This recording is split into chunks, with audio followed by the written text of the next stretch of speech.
Batman Arkham Asylum, or as I like to call it, the game that made me fall in love with video games. Before I played this game, I didn't realize that other games existed besides Lego and racing games, and I just remember my middle school mind being absolutely blown. I felt like this game opened up an entirely new world of gaming possibilities for me as a kid. But it's now been 16 years since this game first came out, and I'm no longer a little girl. The past few years, I don't know, I feel like I've just really lost that love and sense of wonder I used to have for video games, especially ones like these. I think I've just played too much Fortnite in the past few years that I've honestly forgotten how to appreciate games like this, like story-driven single-player games, and it's gotten to the point the past few weeks where I just honestly don't even feel like playing video games anymore. That being said, I am now making this last-ditch effort with the game I first fell in love with, and I'm giving myself one last chance to see if Batman Arkham Asylum can rekindle my love for gaming. If this doesn't work, I might have to say goodbye to video games forever. For those of you who haven't played the game before or aren't really familiar with the storyline, I'm going to be sort of recapping it as I go through my experience playing it. So, the game begins with Batman having captured the Joker after he took the mayor of Gotham hostage, and Joker gets admitted to Arkham Asylum, but Batman's bat senses are tingling because he thinks the Joker let him catch him, and he's absolutely right. Immediately once Joker's out of Batman's reach, he basically takes control of the entire asylum, and this is when Mark Hamill casually delivers the most brilliant Joker line of all time. Welcome to the madhouse, Batman! I set a trap, and you sprang it gloriously! Now let's get this party started. Side note, Mark Hamill's performance in this game is, as always, incredible. I love Heath Ledger, but to me, Mark Hamill, and specifically this Arkham version of the Joker, will always be the definitive Joker. Anyways, the next few hours of gameplay are spent running around Arkham, basically just trying to figure out what the heck is going on, and we find out the Joker has taken control of the entire asylum and captured both the Warden and Commissioner Gordon, and people also keep mentioning something called Project Titan. We end up running into Joker pretty early on, and he releases a monster on us, and this is when it becomes clear that Project Titan is the name of the experiments he's been running on inmates in the asylum. His goal is to create an army of these monsters, but in order for us to stop him, we have to figure out what he's injecting them with first. One thing that stood out about this game when it first released, and still does today, is the combat. While other games had similar combat before this game came out, Arkham Asylum is pretty widely regarded as the game that perfected this third-person combat style, and it's now become the staple for pretty much every superhero story game, like Marvel's Spider-Man. Even though it came out 16 years ago, the combat still feels really fluid, and although the newer games have obviously cleaned it up a lot, it was still super satisfying playing this game and getting a high combo, or doing things like incorporating the batarang into combat. That being said, I had some qualms with the stealth mode missions. I died to these missions so many times. Like, this is the raw footage of me playing just one stealth mission until I finally beat it, and I sped up this footage 100 times, and it's still almost a minute long. A minute long!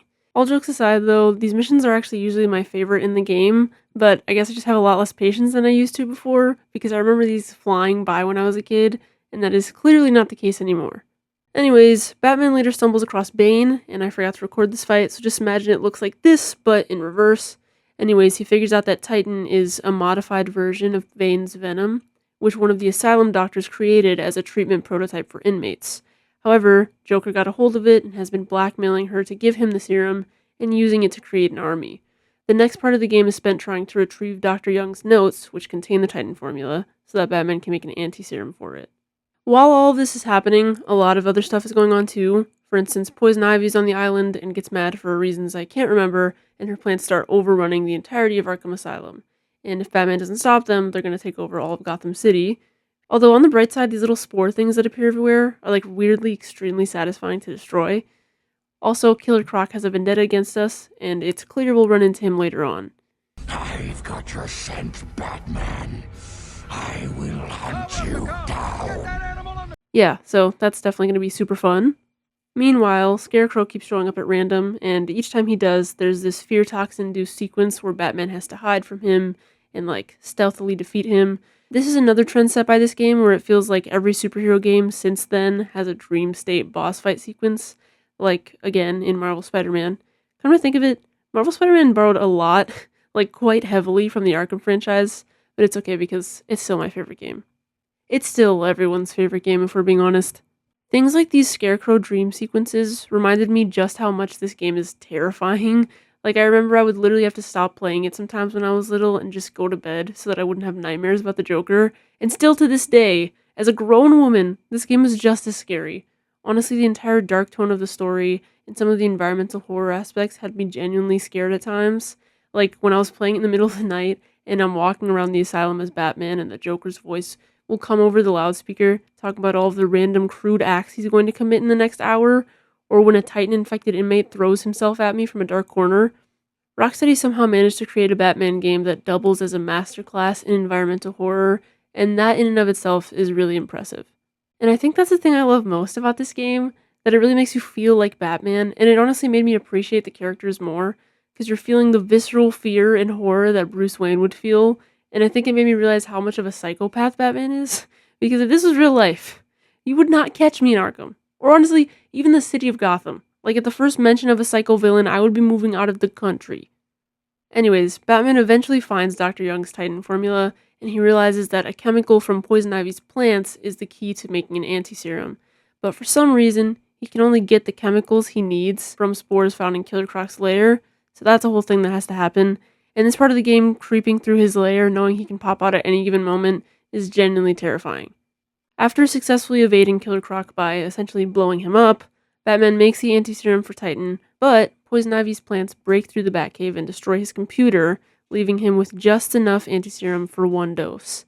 He realizes Poison Ivy's gotten too out of hand, so there's a quick boss fight with her, and we then make our way to the Asylum Visitor Center, where Joker has been saying there will be a party at the end of the night. Before we make our way to the party, I have a few more thoughts about the game as I was playing through it. I know I already talked a little bit about the environmental horror aspects, but the aesthetic design and environmental storytelling in this game is genuinely incredible.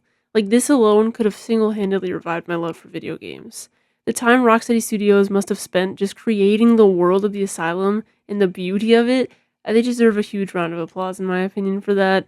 I remember when I first played this game, during this specific scene where Batman escapes to the surface of the island and looks out at the asylum.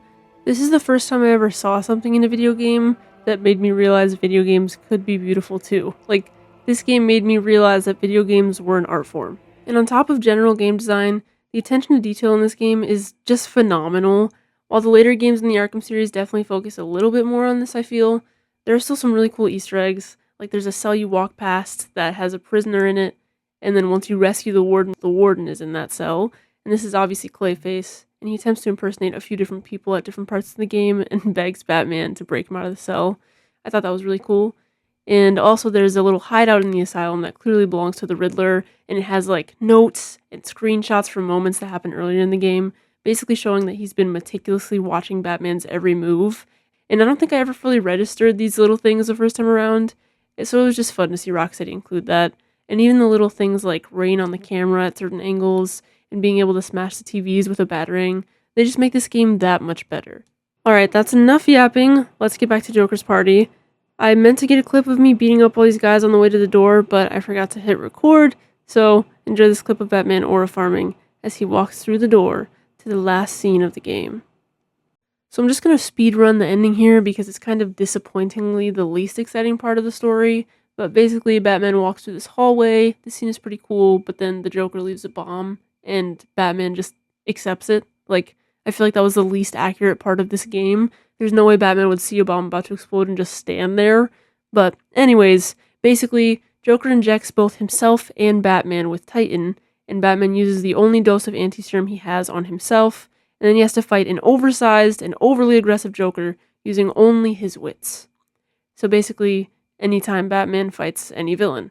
Surprise, surprise, Batman wins, and GCPD regains control of the asylum.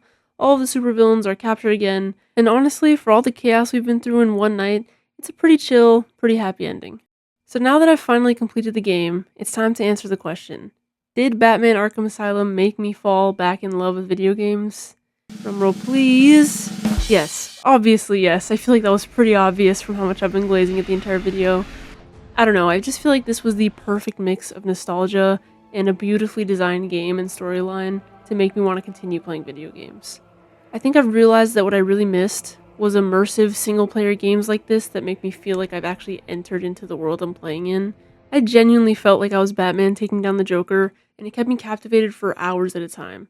I mean, the fact that I was literally able to spend an entire hour on one stealth mission and not get super upset, that's saying something. No, but seriously, I genuinely loved every second playing this game. I feel like I have that spark in me again for games, so now I'm just excited to find more games like this that I enjoy. So if you enjoyed following me on this journey of finding my love for gaming again, leave a comment letting me know what game I should play next, and if you feel so inclined, it would really mean a lot to me if you liked the video and subscribed. Thank you guys so much for watching, and hopefully see you in the next one.